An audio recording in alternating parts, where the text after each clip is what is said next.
Ada seseorang kaya raya dengan harta yang tidak akan habis dimakan 7 turunan. Orang kaya ini didatangi malaikat.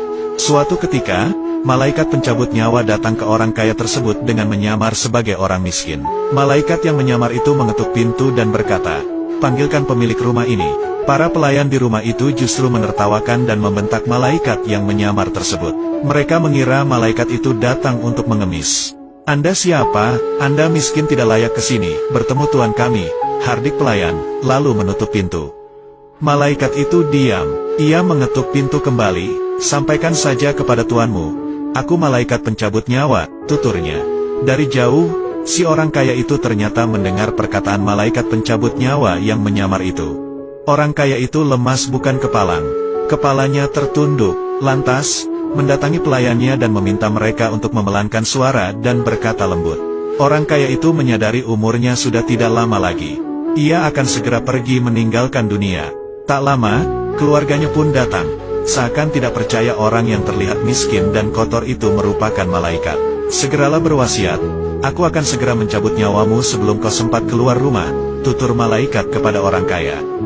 Tak lama, orang kaya itu pun wafat. Sontak, para keluarga histeris dan menangis.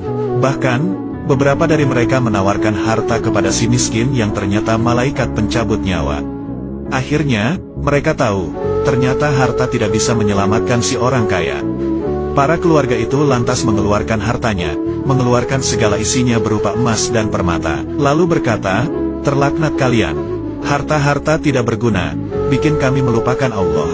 Kalian tidak bisa menolong kami," hardik mereka. Tiba-tiba harta itu berubah bentuk. Emas dan permata itu berdiri. Ia berkata kepada kerabat orang kaya itu, "Duhai orang kaya, salah jika kalian mencaci maki kami.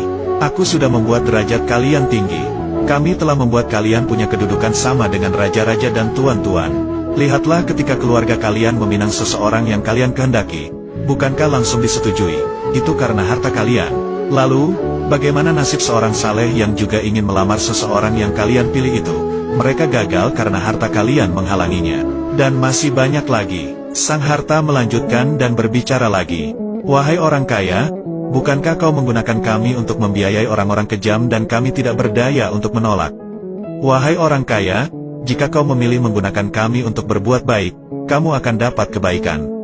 Sedangkan jika kami digunakan untuk kejahatan, maka kamu akan mendapatkan celaka," terang si harta menjelaskan. Begitulah kisah harta yang berbicara. Malaikat pencabut datang dan ternyata harta tidak bisa melindungi dari orang kaya, seberapa kaya pun orang tersebut. Kisah ini diceritakan oleh ulama Imam Ibnul Jauzi, Uyun al-Hikayat min Kohas es Solihin wa Nawadir az-Zahidin. Ada seseorang